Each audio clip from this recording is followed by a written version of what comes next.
All right, thank you so much, guys, for joining us for another amazing session of interview with the masters, interview with the 3D masters. Today we are really happy and excited to have Alessandro, lead character artist at Blur Studios, to this session.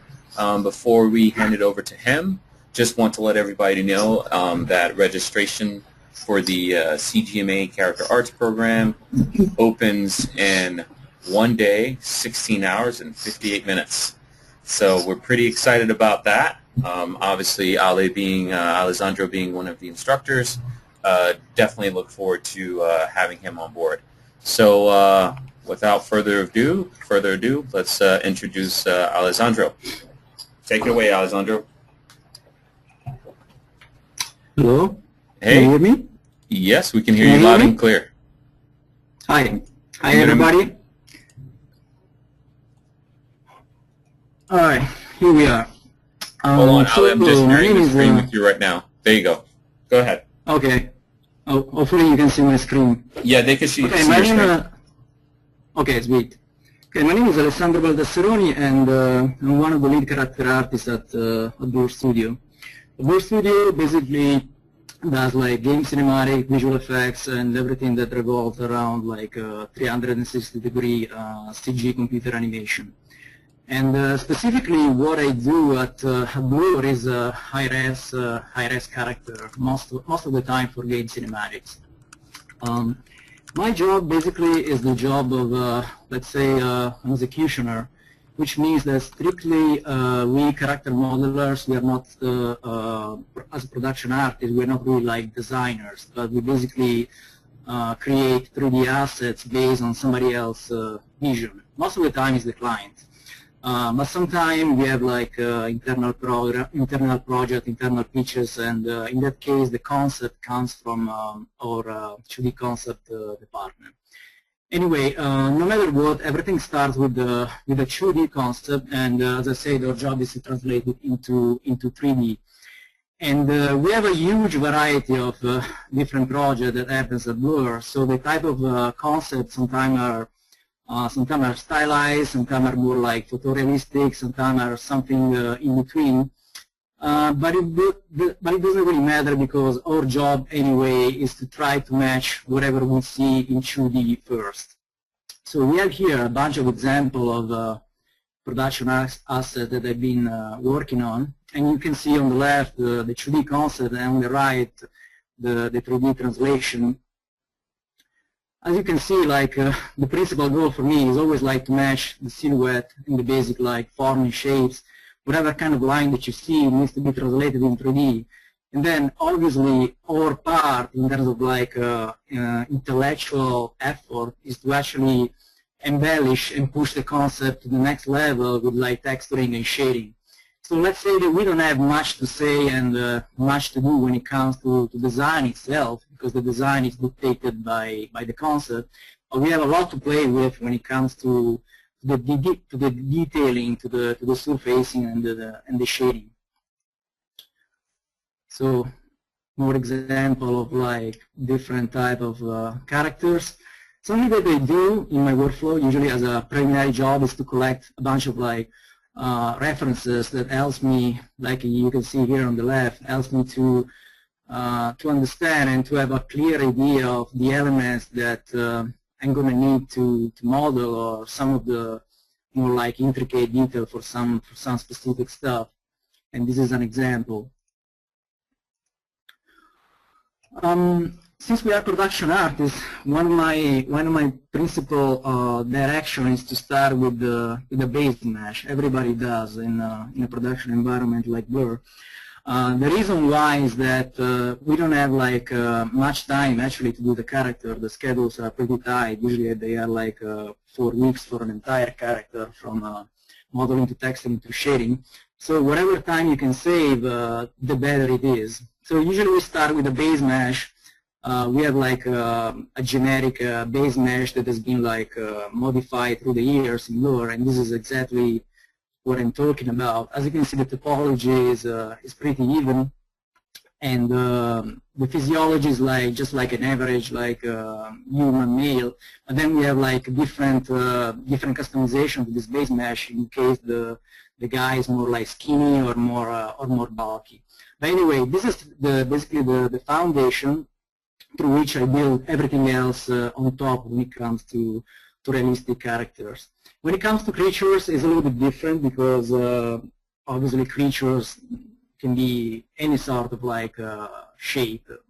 Well, let's consider that they have like 2 legs and 2 arms, but in general we don't start with a human-based mesh, but we use like custom solution. We start with like sometimes Z-spheres in ZBrush, or we start with like simple primitive, and then we use Dynamesh through ZBrush.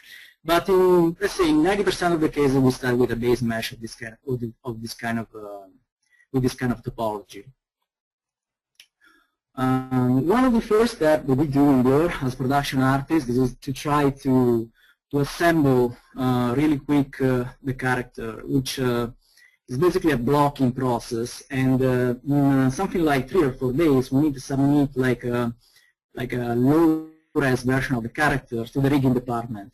This way, they can basically start doing something called segmented rig, which is like a very approximated version of what's going to be the final rig. But this is also important because at this stage, the riggers evaluate all sorts of like problematics related to the movement and to the mobility of the character itself. Because we as modeler, we try to do everything that we see in the concept, but there are a lot of like specific problems in production when it comes to actually make these characters animatable. So the joints need to be in specific place. The armor needs to be not specific, not so like encumbrant. There shouldn't be like penetrations and stuff like that. So at this stage, after 3 or 4 days, I need to be sure that these red dots that you see here, which are basically the joints of the characters, are basically locked, which means that the proportion of the character are locked. And hopefully they won't change, which means that later on I can totally add any sort of like geometric detail on top of it after the riggers basically approve this model, and be sure that there won't be any sort of like major problems when it comes to rigging and animation. So once this stage is passed, what I usually do is starting my high-res like sculpting, which is basically a combination of polymodeling in 3D Max and a lot of ZBrush for detailing. So we keep sculpting, we keep like adding details, and we reach a stage which is called, as you can see, gray shade final sculpting, which is basically a milestone, a submission, internal first to our supervisors, and if everybody is happy with that, we're going to send this to the client for a preliminary approval before starting texturing. This is very important because we want to lock all sorts of like geometric detail at this stage, because if we start texturing and somebody else like requires modification, it could be a huge deal, because we need to redo the UVs, we need to go back, and it's a huge like slowdown in our pipeline. And as I said before, the schedule is very tight. So once this is approved by the client, we do also all sorts of like close-ups when it comes to this submission. As you can see, this is just like a closable head. We start like texturing and shading, and this happens in 3D Max basically.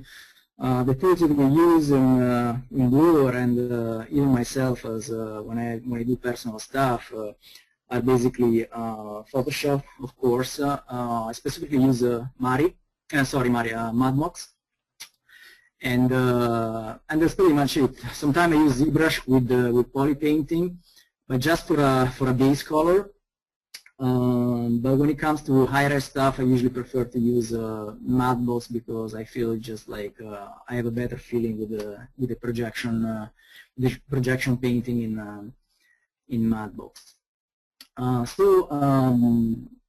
This type of like renders that you see here are what is sent again internally to the supervisors for approval. Of course, the color scheme and the palette is based on the concept, on the initial concept, and after the people internally involved is happy, we send this to the client for the final approval.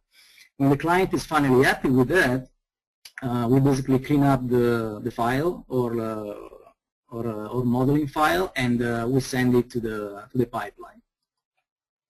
I want to show you now very quickly basically what happens in the 3D Studio Max viewport at the beginning of this process. This, of course, is like is a file that is specifically made for this presentation.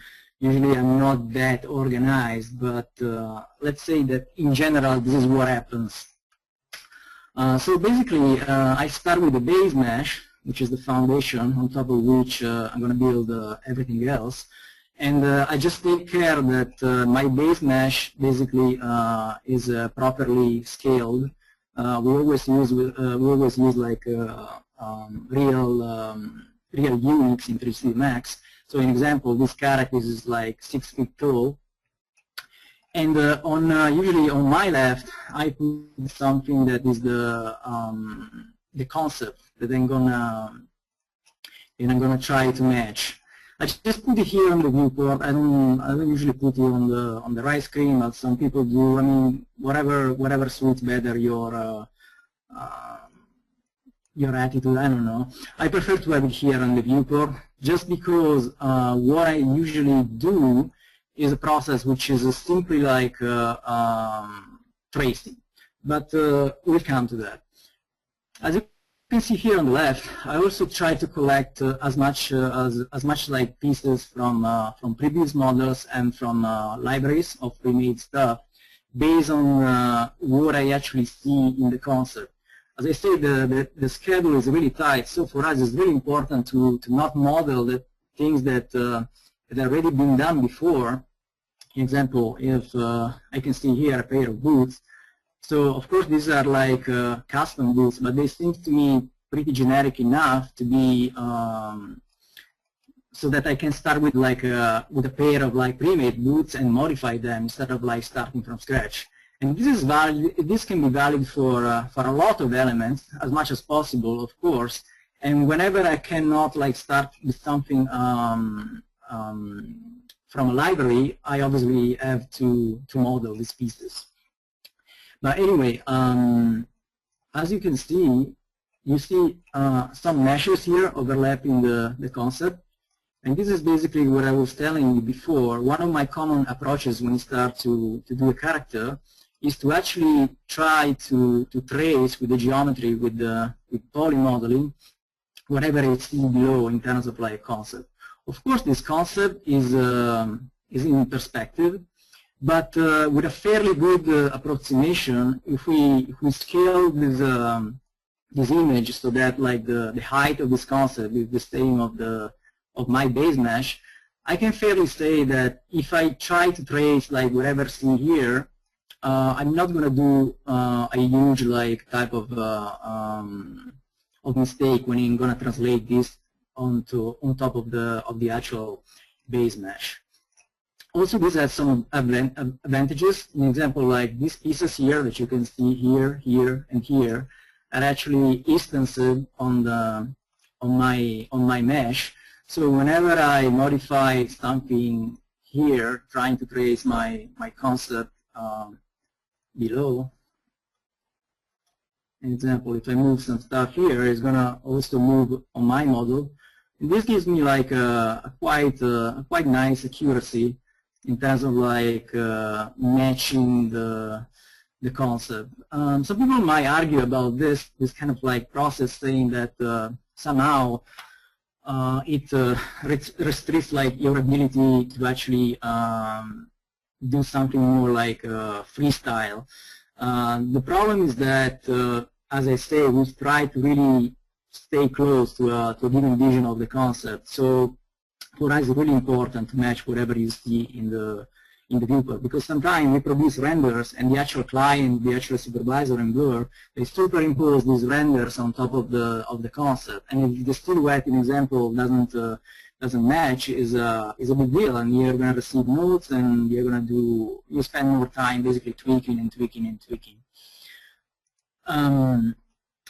So this stage, as I said before, is just like a blocking process of my character. The geometry, as you can see, is very simple, but I just try to be sure that the basic values are matched with my concept here on the left.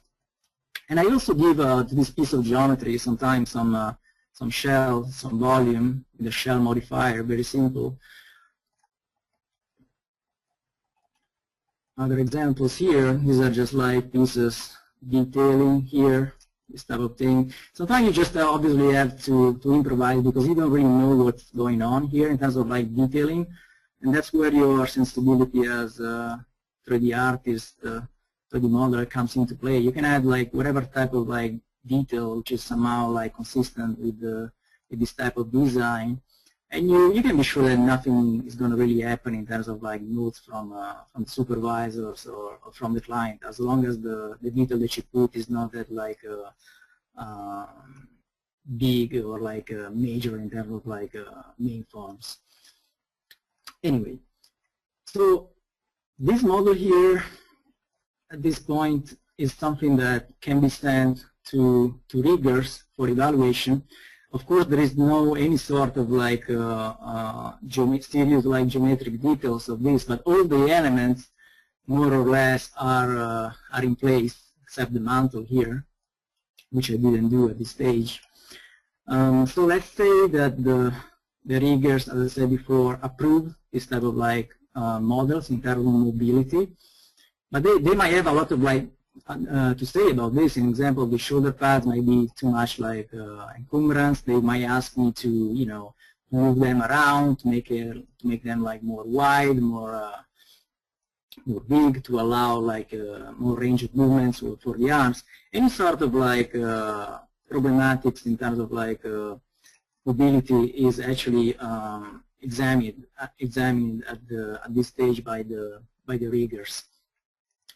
So when finally they approve this blocking stage, this alignment stage, I'm totally basically allowed to keep going with my detailing. And what basically the stage that I reach is something like this. Basically, I keep modeling, polymodeling in 3D Studio Max.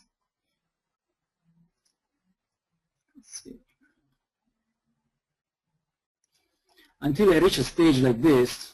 This is like, there is no ZBrush involved at this stage. Sometimes there is some back and forth between Max and ZBrush, but just in terms of like moving things around with the move tool, but nothing in terms of like high-res detailing. This is pure polymodeling, and it previews any sort of like ZBrush pass.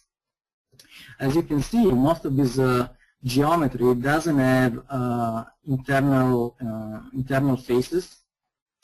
This has two reasons. Basically, we save polygons this way on areas that basically they're never going to be seen, and also when it comes to UVs, I save a lot of like texture space on the sheet if I don't consider the polygons underneath. So at this stage, when I'm basically happy with whatever I see in the viewport in terms of like polymodeling, I can start the ZBrush pass. This is also a good time when I can actually do my UVs. I can do it at this stage or after I've done the ZBrush sculpting. Usually I do it at this stage, but in the end it doesn't really matter. It can be done also after on the subdivision 0 of the ZBrush model. I usually use the UV master in ZBrush for my UVs, And what I usually do is like I basically export entire chunks. Imagine like something like this. I want this like to fit on a simple like UV sheet. I export it to ZBrush. I use the UV master, and I just letting like basically unwrap. And also because like there are no internal polygons here, the process this way is also like very fast. There are no like scenes to put, any sort of like scenes. It's just like a simple unfold, sorry. So let's have a look at what happens in the ZBrush viewport. Basically, the tools that I use in ZBrush are, especially when it comes to brushes, are very simple. I use like most of the standard brush, a lot of like the dense standard, the clay buildup. I use also like the snake hook a lot. An example is a typical example of use of the snake hook when it comes to this type of hair. Hair here are geometry, but in our game cinematics, usually the hair is like something like particle system. In this case, I had to do geometric hair just to give the hair guys an idea of what's going on and what to match later on. Also for the client, you know, the client wants to see what's going to be our treatment for the hair, but actually even if we didn't do hair yet as a hair department. So our job as character modeler is also to do this type of stuff. So let's try to high-res a little bit this stuff. See if my computer doesn't explode.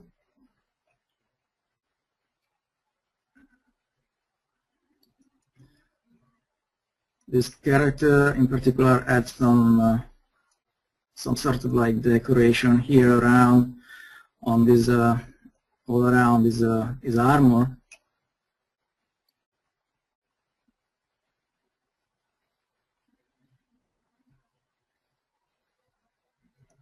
The good thing about like having a solid base in terms of like poly modeling is that you basically use ZBrush only for like fine details, like this type of stuff.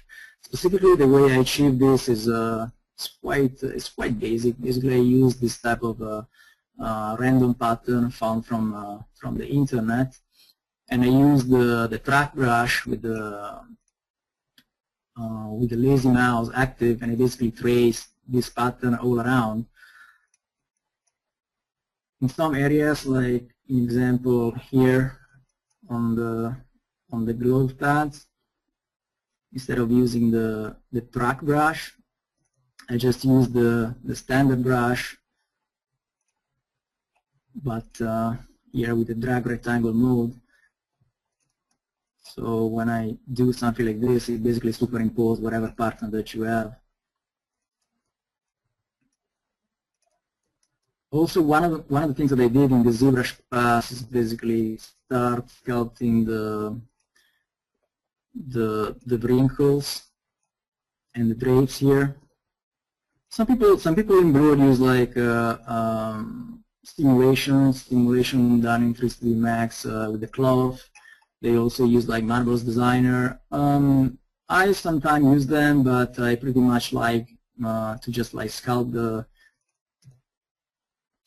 folds by myself with a combination of like standard brush, a lot of like pinching, and a lot of like dumb standard as well to carve a little bit like better the folds. Also, as you can notice, the model at this stage here in ZBrush is posed with the tool is called like with the transpose master. Basically, the reason why we pose is that we have a better vision, first of all, of the proportion of the character, because we're going to send it to the pipeline basically in T-pose. But it's a good habit for us always to try at least like to put down the arms to at least have an idea of the ratio, you know, of the limbs, and also to have some sort of like feeling of the attitude of the character. It's so much better when you put down the arms and give some sort of like you know, resting pose, and it also sells it better to the client. You know, the approval is easier if you put down the arms and show the character in some sort of like natural pose instead of like of a generic T-pose. So once I'm finally happy with everything in terms of like high-res sculpting in ZBrush, my next goal is definitely to generate UV maps if I didn't do that before, and to actually extract displacement maps and normal maps from ZBrush basically. To do so, obviously, we use the tool here, the multi-map exporter, both for like normal maps and displacement maps. When it comes to occlusion maps, I usually tend to use Matbox instead, just because I have a better feeling with the type of like quality that Matbox provide. But I mean, it's totally up to you.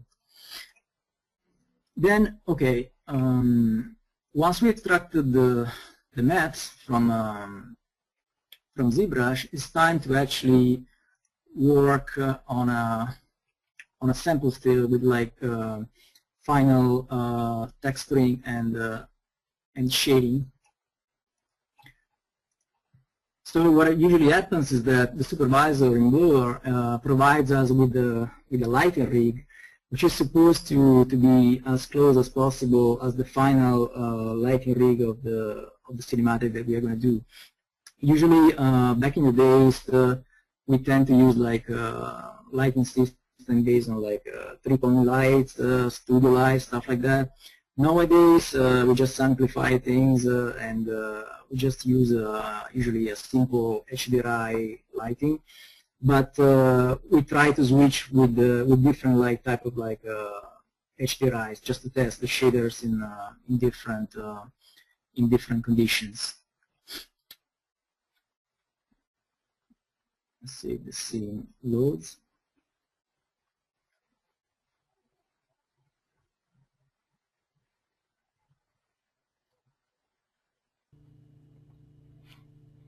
Hey, Alessandro, while we're waiting for the scene to load, I have a couple questions from our attendees. So we have a question from Andreas who asks, how many polys are your character models? Like how high is the poly count?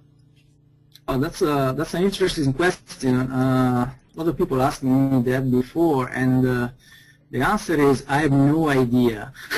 It's just I don't know. We use like a reasonable like criteria when it comes to polygons. As long as it's not like too dense in viewport and it's below like 500,000, usually we are fine.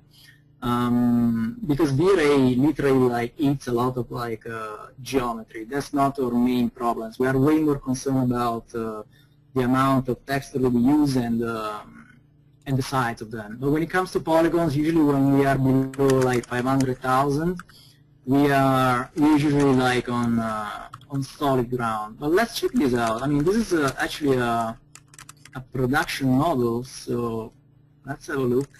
This thing.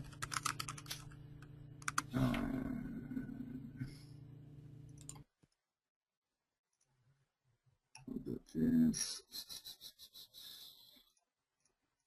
Let's see.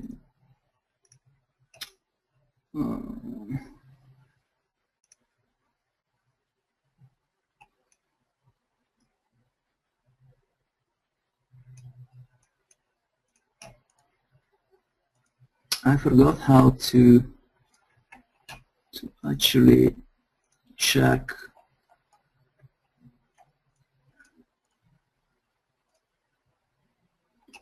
Oh, interesting. It doesn't. Let's see. Someone said press 7. Does that help? 7? 7? 7. There is a way to actually show the stats here. I guess here on the left. I forgot where it is because I never use it. It says maybe it might be in utilities.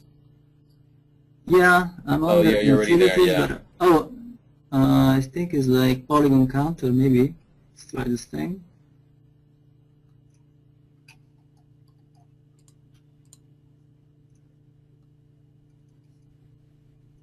Hmm. Okay, this is a Someone is lot saying it's, actually. yeah. 1 million polygons, 1 million triangles actually. I'm not sure if it's like 1 million triangles because there is like some turbo smooth on some areas. Usually my turbo smooth sometimes like in the viewport is set at 0 and in render is set at 1, but sometimes, oh okay, there is also this, there is also geometric hair in this case. Let's see without this how much it is. This one has turbo smooth at 1. Let's see if it's less now. Yeah, not much. 933,000. Okay. Well, I mean, yeah, I was too optimistic saying like 500,000. It's way more. And this is actually like, it's not even one of the heaviest that I've seen. And actually, well, this one is pretty heavy to be honest. But yeah, it's not the worst that I've seen in Blur so far. and at the end of the day, yeah, it's the quality. Pretty heavy. At the end of the day, you're doing high-res, HD cinematics, so, you want the quality to be absolutely amazing. Well, sometimes like we don't really care about this, and sometimes we are just because, as I said, like we don't really have like huge problems when it comes to rendering, and usually the riggers are fine lower with this type of density. So sometimes we keep like the density high just because we don't really have much time sometimes to actually do retopology. Is one example of turbo smooth. Okay. So we tend to have like, yeah, pretty much high density. And some areas, like an example, like the clothing part needs to have high density because it's specifically request from the cloth department. Otherwise, they can't really have a nice smoothing like stimulation, basically. Anyway, there are any other questions? There's some more, but I'll let you continue. Okay. Basically, this one here specifically is my my sample still file. As I say, there is like a V-Ray V-Ray light here, which is basically a dome containing an HDRI map.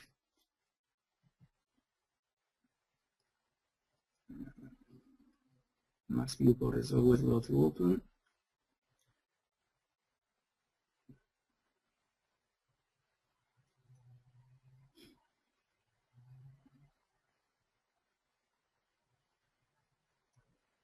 Oh, while we wait for that, let's take another question. Can we take one more question, Alan? Okay, so what level of portfolio is necessary to work at a company like Blur?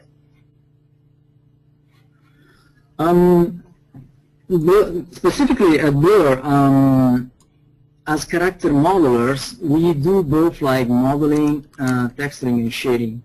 So in terms of like quality, I would say that I mean, you see the quality of the Blur cinematics, and online you can see like the portfolio of most of the Blur guys. So let's say that the quality should match something like that. But what really matters is that basically whatever tool you use, whatever software you use, we really care about your skills in texturing and shading, also that modeling, because there are a lot of people out there. They are like excellent sculptors, but then when it comes to texturing and shading, they are not really like up to our standards. So basically, what we really care is to see like final pieces with like texturing and shading on characters. And the type of quality is the quality that you can see in my portfolio. It doesn't exactly have to be like that, but closer, which means that you need to pay a closer attention to shading and texturing specifically. Modeling, of course, is important, but in our experience, like texturing and shading can radically, change the look of a given model, and so for us, that's the main thing that we care of when you look at portfolios. Also, we do a lot of like realistic stuff, so we tend to privilege portfolio that have some sort of like attitude to show realistic characters, skin shaders, well developed, and stuff like that.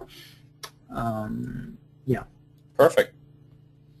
Do you want to continue, or do you want to take one question? Yeah. Just quickly an overview of what's going on here in terms of materials, and then I will take all the questions. So basically, this is my sample still file, and I work basically area by area based on my texture sheet. So an example here, I have the shoulder pads on one single texture sheet. This is the decision that I made. This is my texture sheet in example here. And usually the size of the texture that we use is not lower than 4K. Of course, like we don't use a 4K map for a single eyeball area, an example, because that would be wasted unless you have a super close-up of the eye. But let's say that in general we don't go lower than 4K for each single texture sheet. Also, the way we organize the texture sheet, it's completely up to us, but it follows some common sense logic. We do cinematics which are totally like character-centric, so we know since the beginning that we're going to have a lot of like close-ups, especially when it comes to the face of the characters. So for sure, like the face, in example, has one single texture sheet and a huge texture only for the face. That usually for the face we don't go lower than like 6K. Let's see.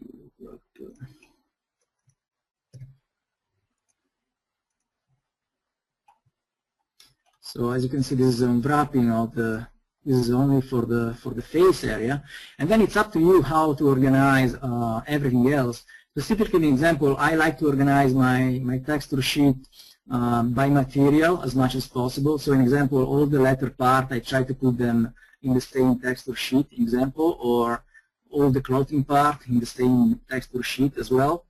Material-wise, obviously, we are dealing with V-Ray material, specifically at Blur. We don't use anything incredibly custom when it comes to maps and V-Ray material, but sometimes we use like procedural, like Merkle map and stuff like that, but not really for characters.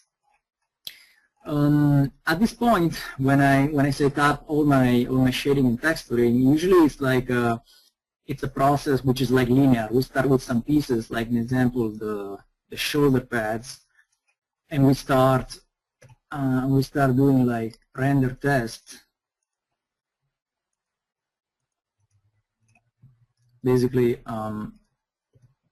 just like render region, the single pieces, and then we go on and on until we have like the full character.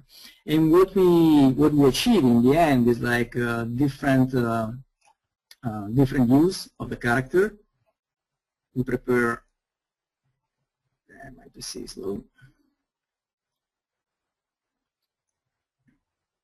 As you can see, like we have a lighting rig that basically rotates around the character, and if I want, I can also like link my character to this dummy here, so that I didn't do it here, but basically when I rotate the slider, the character rotates as well, and I can prepare like different type of renders. And what we get in the end is a character sheet, which is something like I showed you before, like this. And this is basically what is our final approval for the client. And once this is approval, we finally clean up this file here because all, in example, like the mesh that we use needs to have like a specific naming convention that you can see here. Well, whatever, this is not strictly important because it's related to Blur only. And also the material needs to be grouped into one single like multi-material. So there is a lot of like technical operation to take care of in the end in order to send this to the pipeline. And of course I need to revert this back to the t-pose. In this case, I have a morpher modifier here that basically reverts my model back to the t-pose once I'm totally happy. And this basically completes the overview of the Blur pipeline. For my personal stuff, it's not that different, except I'm way more loose when it comes to topology and a lot of like technical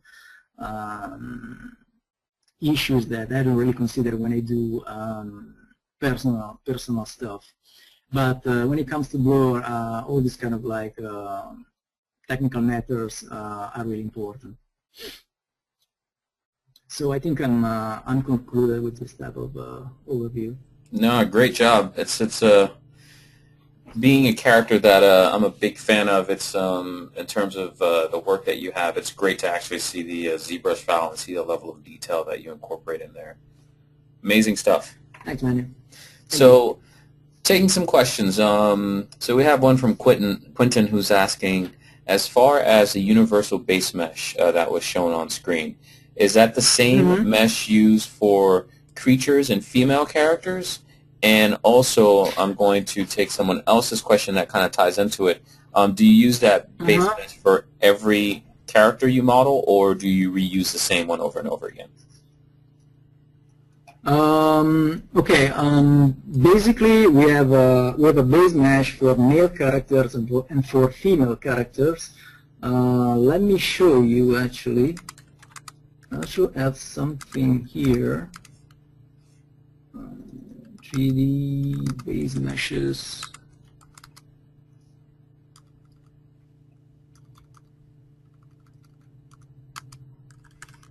Okay, so this is exactly what we use in Blur. This is the base mesh of the male guy. I said before that we have like an average version here, and then we have a skinny version, which basically we have a a blend shade that basically morphs between the two. But let's say that most of the time we start from this. As you can see, like the topology has been changed a lot through the years, but it's mostly like a flat grid. No sort of anatomical detail is actually sculpted in the base mesh. The reason why is because basically riggers tend to prefer a topology like this instead of like having like crazy topology that try to mimic the muscles. This is the female one. It's not that different. This is quite old. It hasn't been reorganized in a while. But yeah, this is more or less what we use as a starting point. As far as like the question was if we use the same meshes over and over again, the base meshes? Yes, and do you use the same mesh for creatures and the likes? And do you use the same mesh over and over again?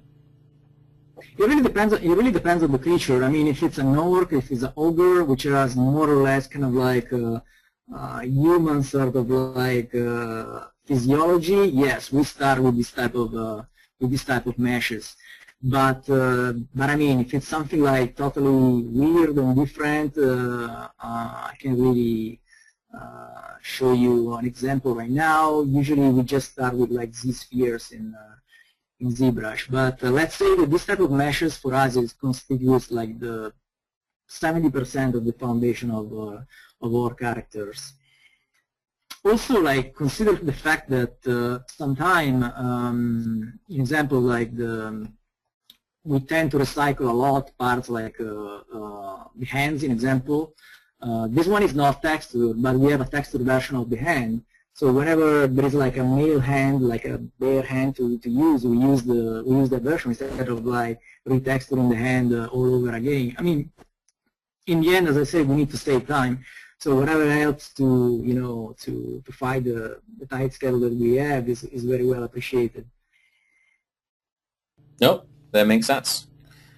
So we have another question, which is, do you experience difficulties as a 3ds Max user in the entertainment industry, and especially in freelance work, since your full-time job uses 3D Studio Max? So I guess he's asking, do you find it difficult to use Max in the entertainment industry? Well, I might find it difficult if I had to change the job and go and go somewhere else where they don't use 3D Studio Max. But I don't know. I've been lucky enough to always work with companies that they use 3D Studio Max, like Blur. Since Blur has been like basically built, they always been using 3D Studio Max. I'm totally aware that it's not probably like the most popular software in the industry as a whole, and yes, it kind of like concerns me if I have to change my job. But I mean, in the end, as a tool, I wouldn't be particularly concerned if I had to start using Maya for to work somewhere else if I had to. Well, I would be concerned if I had to work to immediately start in production and use Maya. That's a different story. Actually, what happens is that sometimes in Blur is that we hire people just because they are very talented, and they come from realities where they don't use 3D Studio Max. They use maybe like Maya or XSI, which even if it's now is gone. So what happens in Blur is that we don't really have much time to actually teach people the software, so they need to basically learn the software by themselves and do things at the same time. So that can be really stressful for this kind of people. But luckily, I've never been in that situation. It's kind of scary, yes, but I don't really I never had any specific difficulty using Max for my job. I love it. Maybe there are better software, but I can't really tell because I haven't used them. But for what we do, it's totally fine. And I don't think, even if you had to go somewhere and use any other software, I don't think you would have a problem. At the end of the day, as you said, it's just a tool. And it's all up to the artist. It's all based on the experience and talent of the artist. Exactly, just a matter of like finding the tools here and there, finding the buttons. But I mean, like, it's the same thing. So we have another question here, Ali, which is just Philip wanted to know how was the hair made for the character? For this specific character, or in I guess let's use the specific character that you had. How was the hair made for him? Okay, well, for this specific character, but he's talking about like the geometric hair. I think he's referring to the final hair, like what's seen in the final cinematic. Hair. So not. Oh, okay. That was basically done by the Blur hair department. Because we have a specific department all deals with hair. Honestly, we as character modelers, we do hair as well. But the thing is, like, hair usually is associated to simulation. So if the hair is short enough and no simulation is involved, we take care of it as character modelers. Otherwise, if it's like long hair, like female hair, we have an entire department that takes care of it. But we as character modelers are, let's say, like proficient enough to style hair with Air Effects. Actually, that's the software that we use. And the approach obviously has nothing to do with what I did here. It's basically built, spline by spline almost. We have like common tools, but it's a very tedious process. Unfortunately, I don't have the file here. Which is fine. Trust what I say. Yeah, exactly. Anyway, basically, on this specific character, they had to match whatever sculpting that I've done here. So this was basically the 3D concept of the final hair that has been done in the cinematic, except that this obviously is geometry, but in the cinematic it's more like a particle, more like a particle system, like Air Effects specifically. Perfect. No, I think that that answered that question. So we have another question from Eunice who asked, when you have a high poly model with this texture, how do you project the textures to the low poly model? To the low poly model? Yes. I'm not sure. We don't have a low poly model. That's the thing. Like yeah, your character starts off pretty high, so. Right. Well, the thing is, like, we don't really generate a low poly version of what you saw in the viewport. So what you saw in the viewport is basically the final geometry that you actually gonna have in the cinematic. So I'm not sure about the question. Mm-hmm. How do I project? I don't really use any specific tool. I just use Matbox. I just use like Photoshop to create my texture, but there is no transferring. Okay, yeah, that's what maybe the question was like oriented to some sort of like game reality, where they actually build a high-res model and then they transfer like. That's what, yeah. They're just probably thinking about a game workflow more than a cinematic workflow. Yeah, exactly. So another question. The geometry that we have is basically like final, so we don't transfer it. We just project texture in Modbox on top of the geometry that you saw, or we just like paint in Photoshop on the texture sheets, but there is no transferring involved. Exactly. Nope, I think that answered that. So we have another question here. How long does it take to create a full model with textures and material? It seems that there's a question that a lot of people are asking. So how long, because you mentioned at Blur you guys have to turn around characters pretty quickly. So how long did that character take? Usually for this type of character, for the character that you saw here, which is basically was for the League of Legends cinematics, but in general, for what we call hero character, which means that they are super close to the camera, they are going to be seen with all sorts of angles, the schedule that we have is around 4 to 5 weeks, and this includes modeling, texturing, and shading. It seems like a pretty reasonable amount of time, but there are a lot of like things going on, and most of these things are like technical issues to resolve, and of course there are all sorts of like artistic milestones besides this like 5 weeks, but usually no more than that, 5 weeks. Perfect. How important do you feel a background in sculpting or traditional art is to CG work? I think it's an amazing thing if you have like a traditional background like that, and actually it's one of my biggest regrets because I come from a technical background when it comes to studies. You know, I studied like, well, I studied math basically. It has nothing to do with art. But anyway, I always regretted that I didn't attend any sort of like art school and stuff like that. And I can totally see the potential that people has.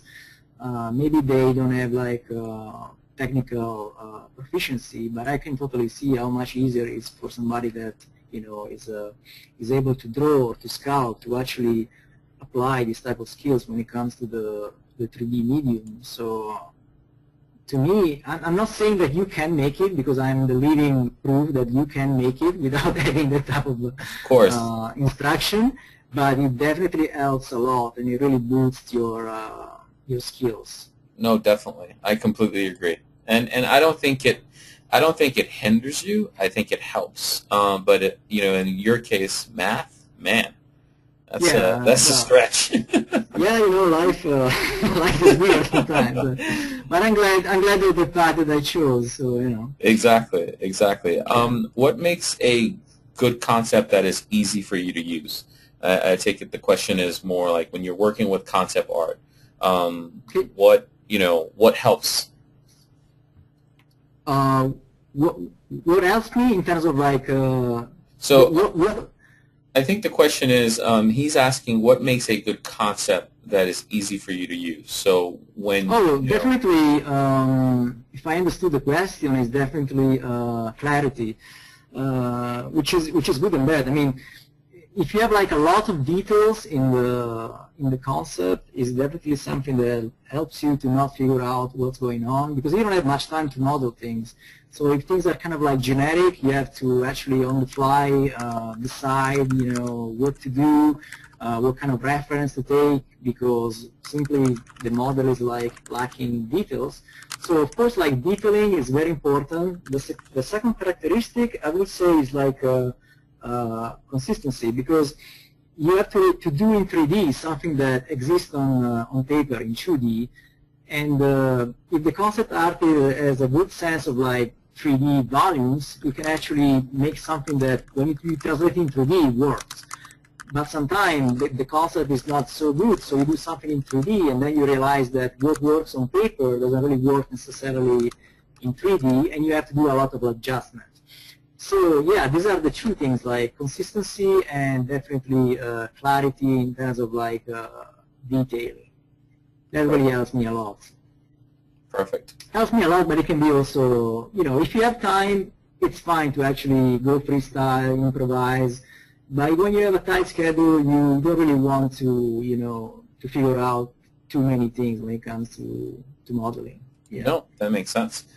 This question, since you have the base mesh up, is that the pose the riggers receive?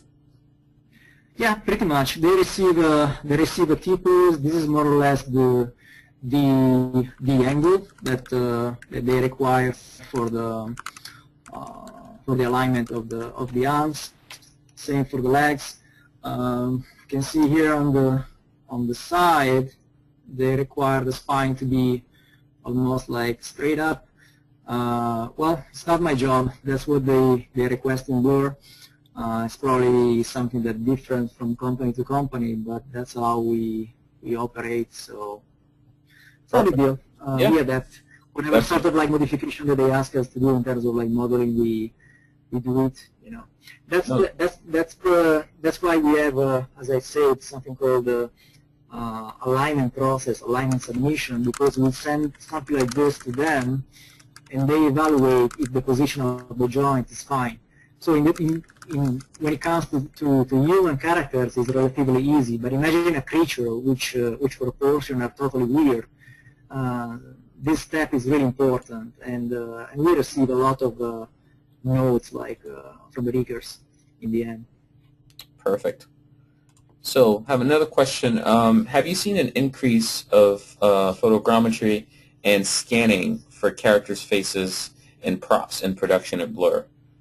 Oh yeah, totally, definitely. When I started Blur, like back in the days in 2007, scan heads were not diffused at all. We usually, we just sculpt the head by, from scratch. Basically, you start from a base mesh like this.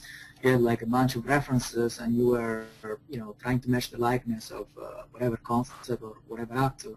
But nowadays, most of the companies they use scan heads. We do that too, as well. So yeah, in our pipeline right now, scanning is a huge part of the process, unfortunately, because it's less modeling for us, of course. But actually, the scan that we receive, they are not that good in terms of like final sculpting. So I mean, in terms of like basic main shapes and forms, they are definitely there. But then there is a lot of work that needs to be done in terms of like modeling, in terms of like fine sculpting, ZBrush, and texturing. So it's definitely easier because the approval is easier, of course, the artistic approval from the client. And sometimes it's also the client that provides us with the scans. So it's definitely a trend that is going on in the industry, and it's been on for a while. And I don't see any way that it's going to be reverted. Because also like the scanning process is becoming like cheaper and cheaper and better too. So well, we'll see what the future holds. Exactly. So what render do you use to present your models?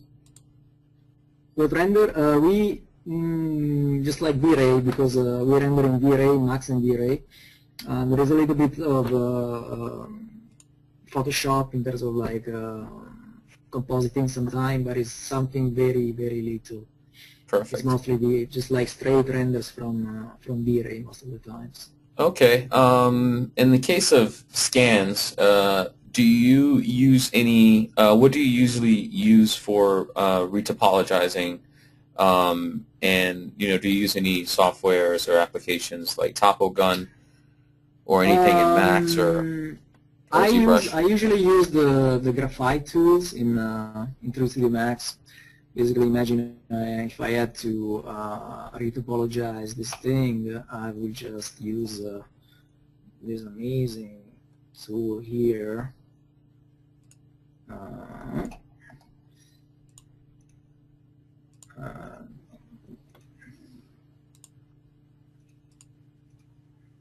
I pick my surface.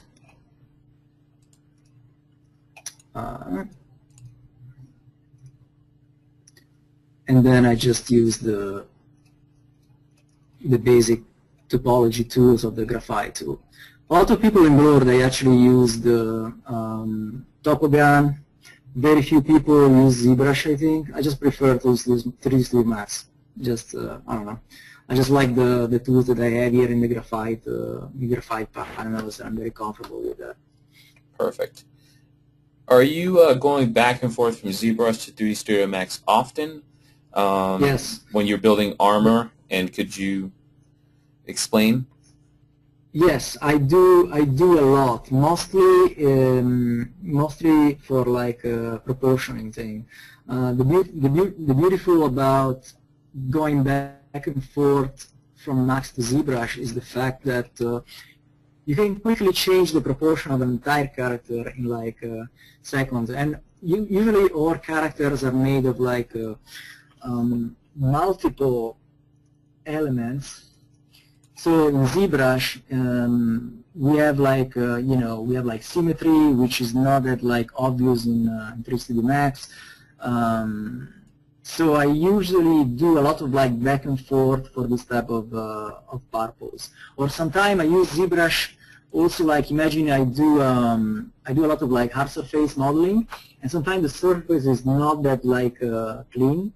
So I export the mesh to ZBrush, I polish it up with a smooth tool, and I go back to 3D Max, and I have a way cleaner mesh. I could use like the smooth tool here in 3D Max, but I just have way more control in ZBrush.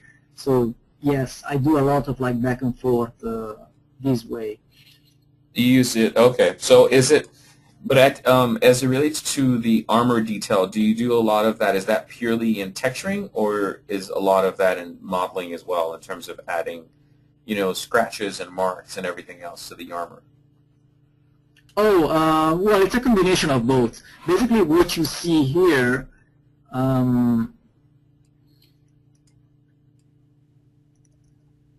is the final geometry. So an example for the shoulder pads. But then when you go back to the render, you see way more detail here going on, and that's given by obviously the texturing. But let's say that in terms of like geometry, it's just like what you see in the ZBrush viewport, and then everything else is just like bump from the texture. Okay, perfect. So to someone who is learning to sculpt and model, what will be your advice to choose fine concepts? I guess for someone just starting off sculpting and modeling, what would be your advice? In terms of like what to start with, in terms of the concepts? Mm-hmm. I would personally start with something that, I mean, seems like, obvious, but something that you really like to do. I mean, there's a lot of ways that you can exercise yourself, but if you exercise with something that actually is fun for you, that inspires you, the result is like, it's much better because you feel way more motivated. I mean, you can do a lot of like, you can take like, like references and you start like doing speed sculpting and stuff like that. But if you're not into it, I mean, the process is going to be like painful and boring somehow. So I will really like try to understand what you really like to model. It can be anything. Like it can be like fantasy warriors, it can be like classical sculptures, it can be like sci-fi type of things. But something that you really like. and then everything else is going to be like easier from that moment on because you are motivated, because it's not like painful to spend time on something that gives you satisfactions. That makes sense. So I have another question. When you're looking at portfolios, do you want to see just the final character, or would you like to see the process? Frankly, we don't. I mean, I'm personally fascinated myself from the process. But if you have to talk about like the perspective of Blur, we don't really care much about that. We don't really care even about the tools in terms of like, hey, we want to bring this guy in, yeah, but let's see what he uses. I mean, yes, that's at some point a question that's going to arise. And even in terms of like process, we don't really care too much. We really care about like the final quality. And then if we are interested, then we're going to ask later on, okay, so what's going on? Tell me what do you use? How did you achieve this? But yeah, we're usually impressed by the final result. Perfect. I have a question here from Andrew. How did you get into 3D modeling? You mentioned you started off learning, going to school for math. How did you get into 3D modeling? I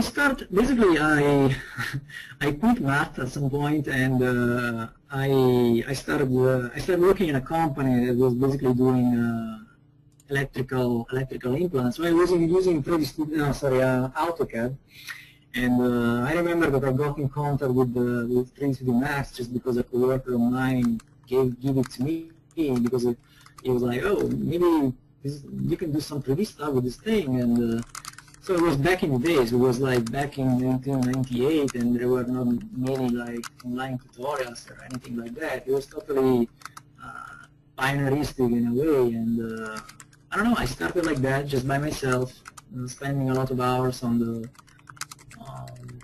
3D Max application and trying to do what I like to do, which was like very simple stuff. I didn't start with character, in example. I started just like modeling things that I like to do, like cars or like households and little objects here and there. But it was totally hooked up because it was new for that time. So.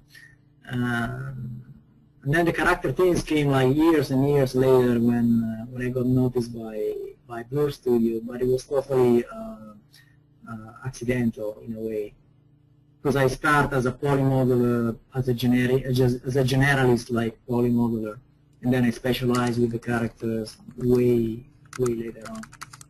Okay, perfect. So we have another question here, which is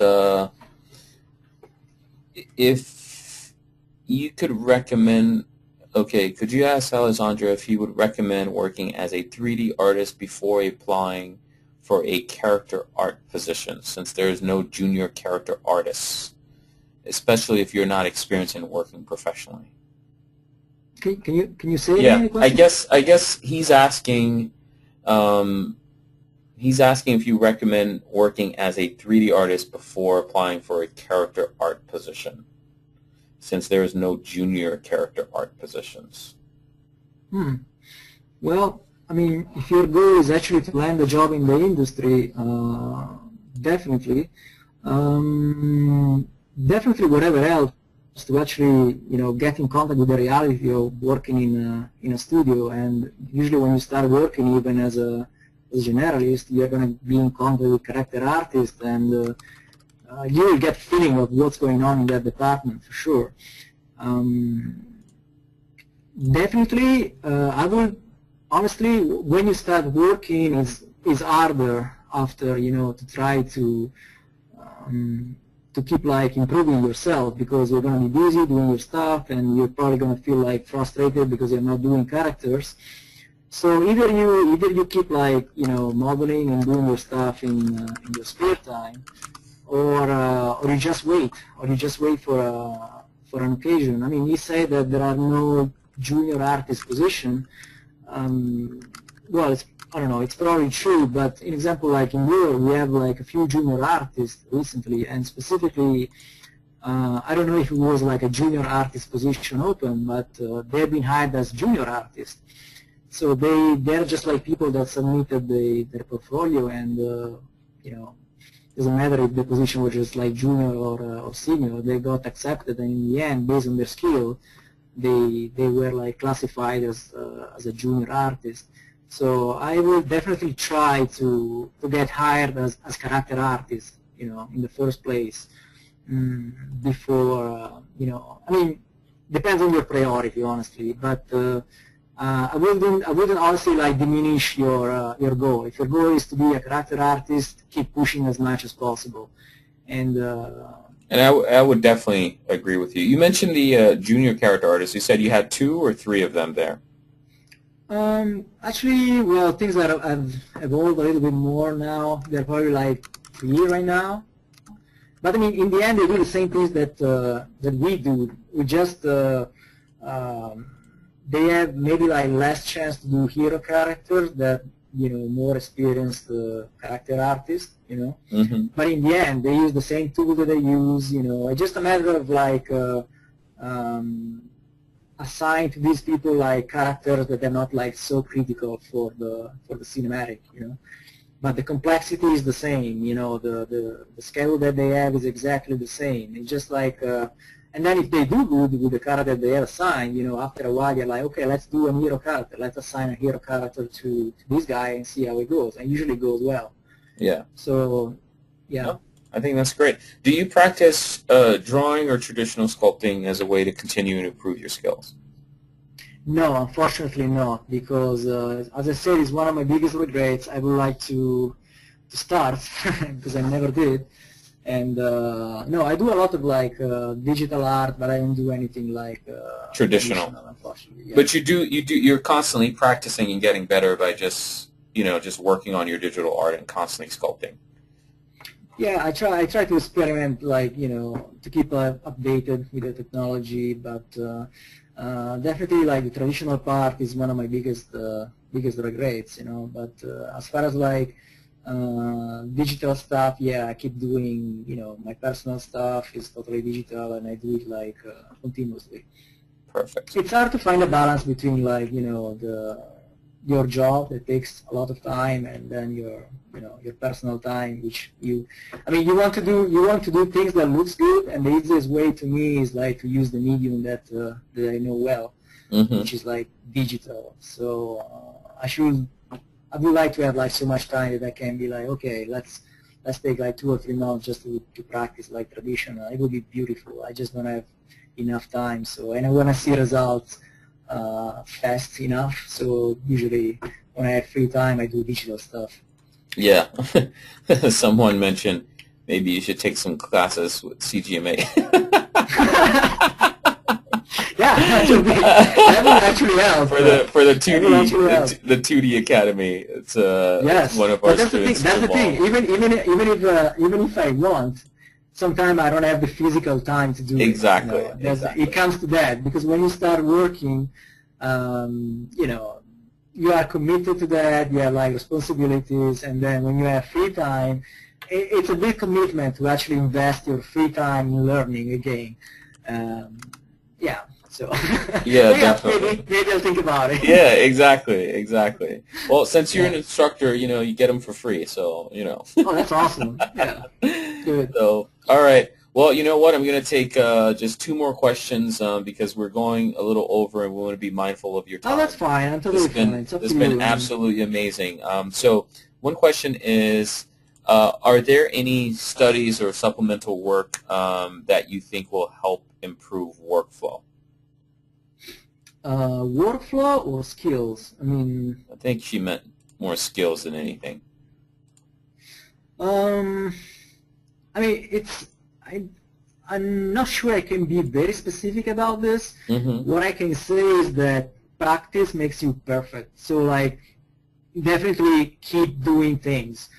Don't procrastinate. Especially like when it comes to start something, just my advice is like try to complete it. Like, don't move on to something until you feel that you give your best on a given piece.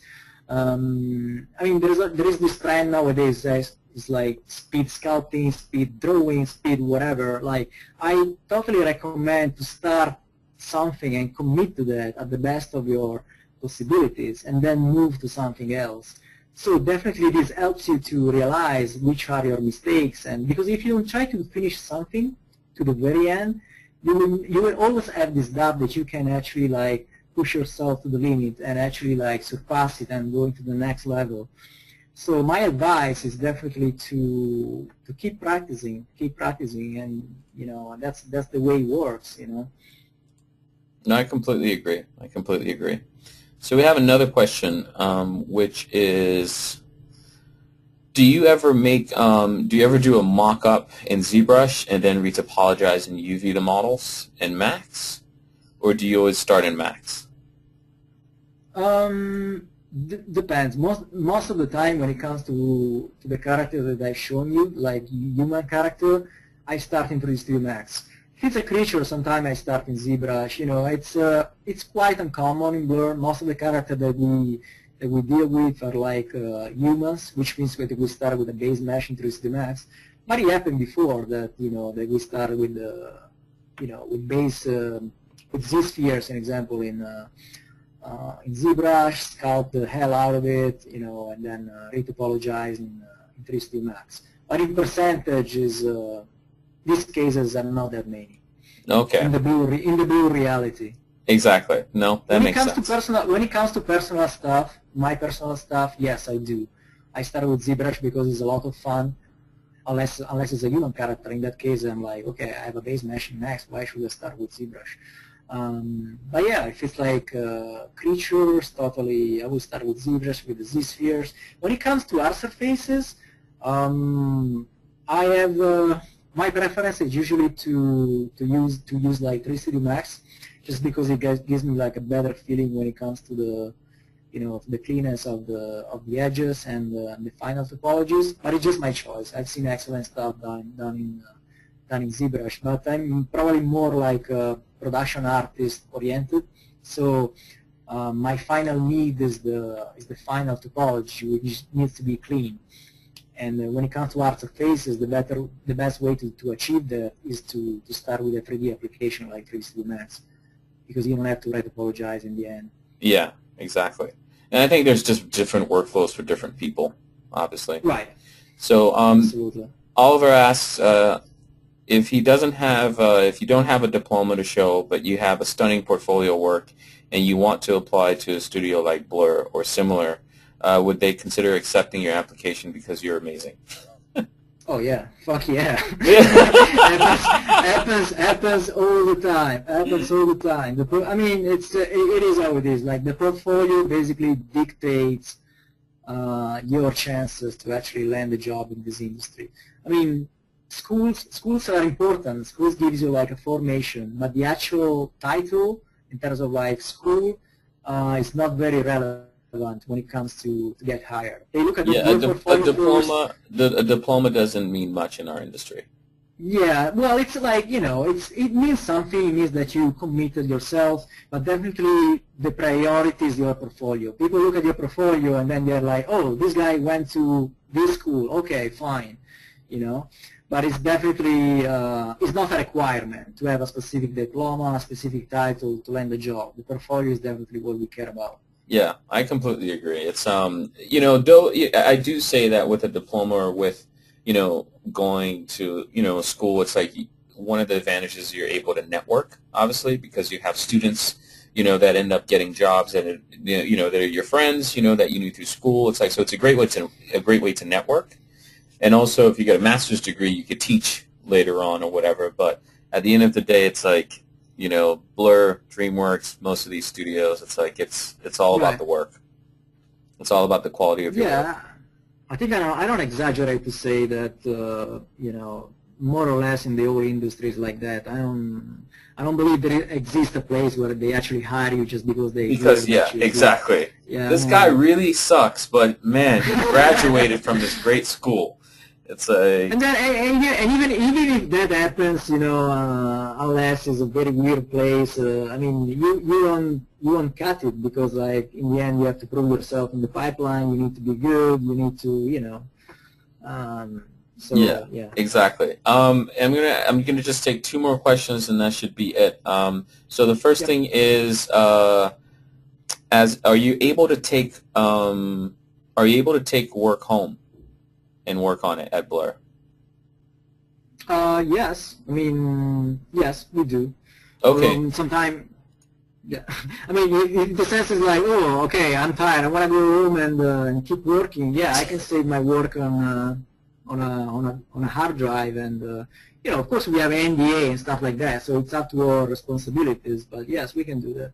Okay, perfect. And then the last question is from Quentin, who asks, he's a huge fan of Blur Studios, and he wants to ask you if you guys need a janitor or something so he could work his way up to a character artist. Well, actually, I'm not sure about that because we moved to a new facility, so I guess they are like, you know, I guess we're okay with the janitor situation, but I might ask around. No, seriously, like Blue is nothing like it's not such a mythological place where it's like so hard to get in. You know, we have our like standards when it comes to quality, but you don't have to. I mean, I understand the question, and the guy is very nice. I just don't want to say like, hey, don't look at this place as like, you know, unreachable, or like, hey, I will do everything to get there, whatever it takes. It's not that difficult. Yeah, you set up your goal, you see what's going on, you look at the portfolio of the people working in these companies, and then you try to adjust yourself. You know, you modify your standard, the quality of the stuff to do, in terms of like, you know, matching the quality that these people produce.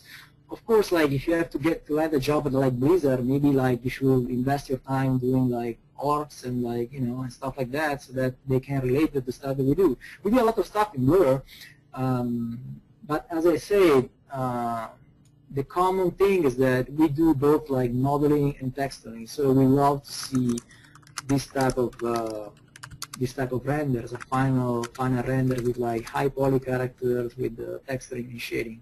And then just like, you know, there are guys like me that actually review the portfolios, and most of the time we reply to the persons. You know, we are not that corporate that we ignore the portfolios. And believe me, in the end, we don't receive that many portfolios in the end for whatever reason. So don't be scared about submitting your portfolios to Blur.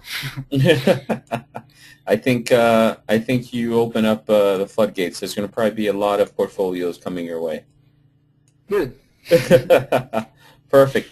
So I think that's it for this session. Alessandro, thank you so much. It's been extremely helpful. It was my pleasure. It was my pleasure. I hope it was not too discontinuous, and hope that what I say made some sense. And thank you so much for giving me this opportunity, and good luck to everybody. Thank you so much. You have a great one, and everybody, thank you so much for showing up and participating, and definitely look forward to seeing some of you guys in class and seeing you guys for the next session of CGMA's interview with the 3D Masters.